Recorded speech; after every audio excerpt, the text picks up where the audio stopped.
Hello and welcome to our Learn the Lessons interview series, where I, Phil Webster, interview successful people from across all different walks of life, from sport to health, education, and business. Our goal here is to learn the key lessons to success from the successful. Every day we're always learning, so why wouldn't we want to learn from the best and those that have achieved what we want? Today, I'm interviewing Rua Wetters. Rua is a nationally renowned naturopath and nutritionalist, an award-winning university lecturer and health practitioner. She is a successful entrepreneur and businesswoman, a real estate investor and top affiliate marketer. Her passion is education and facilitating detoxification to remove illness in patients. Rua herself has facilitated her own journey of health and has recently cured herself of breast cancer, recently through detoxification and that process. So I am super excited to learn the lessons from this lady. So hello and welcome, Rua. Thank you, Phil Webster, and thank you for that beautiful introduction. It's wonderful to be here. Well, I'm excited and let's dive straight in. Perfect. Cool. So the first question I have for you is, what have been, do you think, the most important lessons that you have learned along your journey so far? To start with, I suppose, if I think about everything I've done, the one thing that comes to mind and has done for the last, say, 10 years is balance in life. So bringing the balance into life is one of the main lessons I've learnt in the journey. Mm-hmm. When you become orientated to be successful, sometimes we are so focused on what we're doing that we forget to have a balance. So that's one of the main things that I really contribute to when I'm speaking to people. Balance, mm-hmm. Finding what it is that makes you jump out of bed every day. That's the lesson that I would give anybody. Yeah. If you pull the covers over their heads and you don't want to get out of bed that day, then there's something that you're not striving to be authentic to you, to whatever it is, and that journey that you're partaking. Yeah, super. We talk about the why, don't we? And I suppose that's what you're alluding to is having that burning why that gets you out from under the covers, because it's not easy. Would you agree? Absolutely, definitely. Even when we're young, teenagers, we grow up, it's school, sport, going to see my friends, out you jump, going out to the partying that night, you get ready. But when it's something that we've got to look at, that we want to be successful in life, that's what you've got to look at. What makes you want to jump out of bed every day? Yeah, absolutely. So finding your passion, finding your why is so important. Brilliant. Absolutely. So looking back for you, what do you wish that you had been taught at school, as a teenager? If you could go back and tell your teachers what to tell you or what to teach you, what would that be? To believe in me. For that teacher to believe in my skills. I may not compare to the A-grade student in the class, because I actually didn't. And I suffered from ADD and dyslexia and numbers I saw the wrong way. And if I just had a teacher at high school that says, Rua, you have got these skills and you've got these gifts, that would have made a huge difference in my life. The belief factor. Yeah, so somebody believing in you first. Yes. You believe then have allowed you to believe in you next. Is that what you mean? Absolutely. Okay, so finding, a teacher, a mentor, somebody that initially believes in you, would you say is something that, if you could go back and do it again, you would sort that person out, you would seek that person out, for them to really help guide you and build your belief systems? Absolutely. I had a wonderful netball coach who believed in me at my first year at high school. I was the first part Maori girl, Indigenous girl, to make the team at the time. But I didn't believe in anything else. I was really good at sport as a young girl. And if I had just gone to her for more than sport, and said, look, I'm looking at becoming more than just a sportswoman.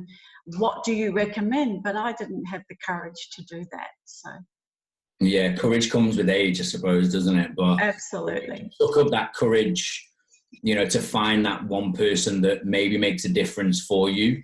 That would be a real key for people listening to this.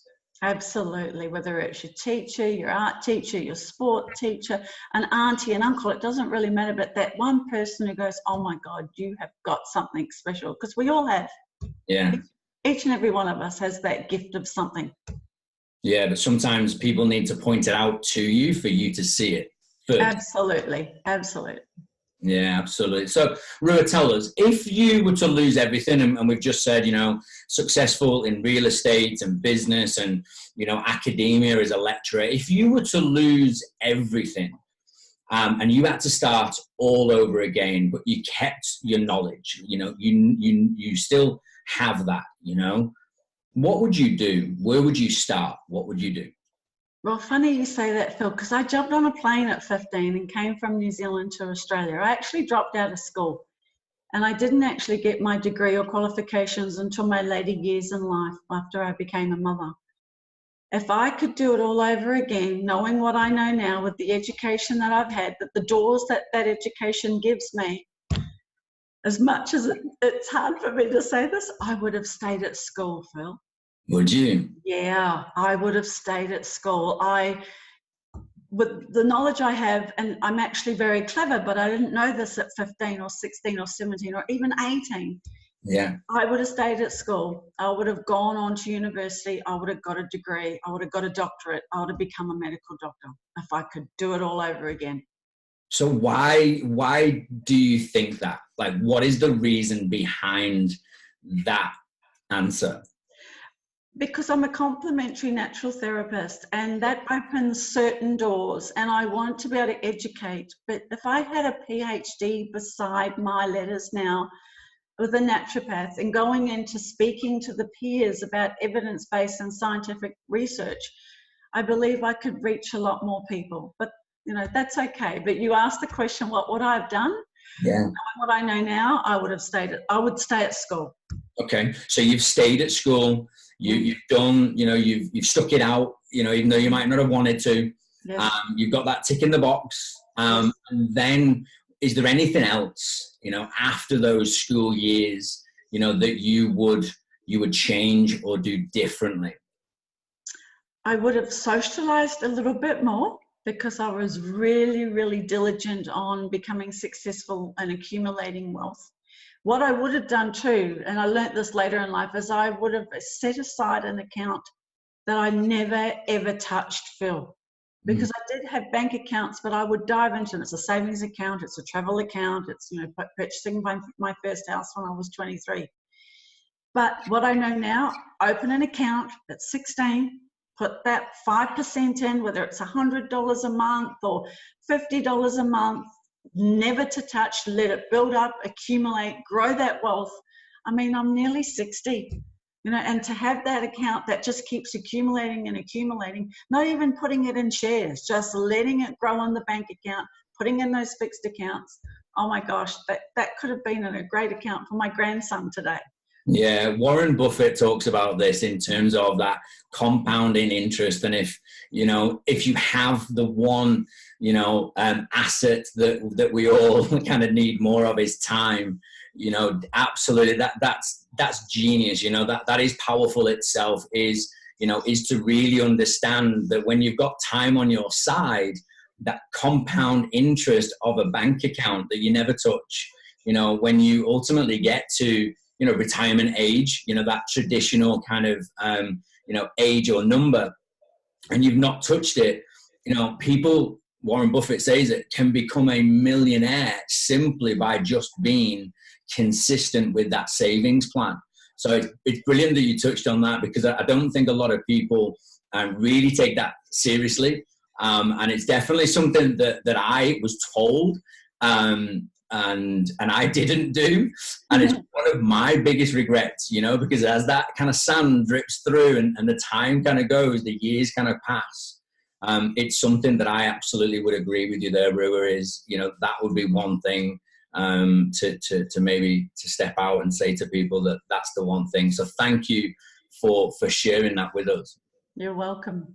That's brilliant. So somebody then on their path to success and happiness, and I think it's interesting and important that we always say them together, because I think you have to have them together. What would be your key pieces of advice? If you could just give maybe just one more piece of advice, what would that be? Your health, Phil, because without our health, we've got nothing. It's no use being the richest person in the cemetery. You look at multi-billionaires that have lost their lives, that because they worked so hard that they actually forgot that this vehicle we have to look after. We have to feed it and clean it the same way as we would look after and fuel the car, or look after and clean your home. And we forget this until we become sadly terminally ill. So make sure that even though as a teenager or as a young person, that you provide your body with the nutrient that it needs to perform at the best possible ability that you can perform at, whether you're working, socializing. Because when you do become ill, it's the biggest wake-up call you'll ever have, and all the money in the bank won't help you. Yeah, absolutely. And as a naturopath and as a nutritionalist, what would that look like? What would that look like for people? Can you just take us through a couple of easy lessons or steps that people can take away from listening to this, and really kind of implement today, if not now? The simplest steps that I find are the three things that I always share with my family, most of all, and my beautiful grandchildren, because they mean the world to me. And I've got a 17-year-old and a 15-year-old. The first thing I talk about is breathing. And they look at me and go, "What do you mean breathing?" I said, well, without breath, 3 minutes, 4 minutes, we're gone. Doesn't matter what you do, but without breathing, we're gone. So I teach my children to do, grandchildren and children of always, to do some form of exercise that gives you good oxygen rejuvenation, something that you're going to walk, run, swim, play sport that you enjoy, so that you're circulating breath. So that's the first thing. Whatever it is, if it's chasing your friends, playing at the park, so that you are breathing and getting that oxygen deep into your lungs. The second thing I always recommend, which is another thing people don't think about, is rehydration, because without water, without fluid, within 7 days, our body starts to deteriorate. Now, the first thing, sadly, we wake up with, humanity, it's coffee, it's tea, it's sugary drinks. But if you can get into the habit of drinking good H2O, clean, filtered water every day when you wake up, that's another great thing to start with. It's not rocket science. Mm-hmm. And the third thing is to eat fresh is best. So if you can eat fresh food, if you can afford organic, that's fine. But if you can't, at least go to the farmers markets, get fresh food, fresh fruit, fresh vegetables, and that is three pinnacles of keeping your body healthy. So that's as simple as that. It's just everybody makes it so hard with this diet and that diet and this diet and that diet. But basically, they're the three principles: breathe, exercise, water, rehydrate, fresh is best. Man, that's brilliant. And you're right. People kind of over confuse it, and then people don't know what to do, so they don't do anything. So yeah, that's really simple, really easy for people to follow. Breath, water, and then fresh is best. That's gold. Thank you for that. You're welcome. Coming to the end of our interview, but I just want to give you that opportunity. Is there anything else, any final points, anything else that you would like to give to people now currently going through their journey, or looking to learn from people that have been successful and achieved what they want? Are there any final points that you would like to cover off? Yes, Bill, there is actually. People we tend to, I suppose, associate ourselves with, that we think are friends when we're teenagers and we're growing, because we've been friends since grade 6 or grade 5, and now we're leaving high school and going to university. Is that friend really support you? Does that friend support you in everything you do, or is that friend always trying to change you or stop you from what you're becoming? Is that friend or those friends or those groups you hang around with, are they negative Nancy's? Are they bullies? If they are, then I suggest, as much as you want to belong, is to think about just belonging to yourself. If you can be true and real to yourself as you're going along your journey of life, you will attract those people in your life that are not negative anymore. So if you say, oh, I'm going to go and buy this, and your friend goes, great, it's not my cup of tea, but if you like it, awesome, then you've got a good friend. But if you've got a friend who goes, oh, what do you want that for? Oh, you don't need that. Just think about it for a second. Why would they say that? If it makes you happy, then you have a good friend. And then as you go through life with your peers and your colleagues, it's the same thing, and your family even. If you're getting people that are saying no to you when an opportunity comes your way that makes you smile, that makes you laugh, that gives you goosebumps, and they're trying to talk you out of it, just stop and think, why are you trying to talk me out of that? Yeah. So I suggest, as you go through your journey, to gather people in your group that are like-minded, that have the same beliefs as you do. Be open to opportunities, and even if it scares you so much, but it brings a smile, and your heart bursts with joy, and your gut feeling goes, oh, I really need to do this, then don't second-guess yourself. Do it.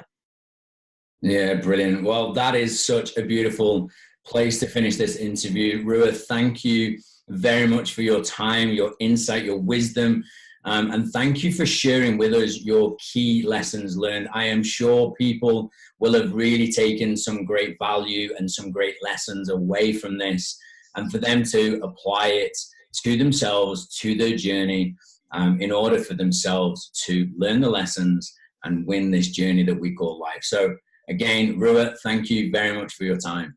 You're very welcome, Phil. It's been my pleasure.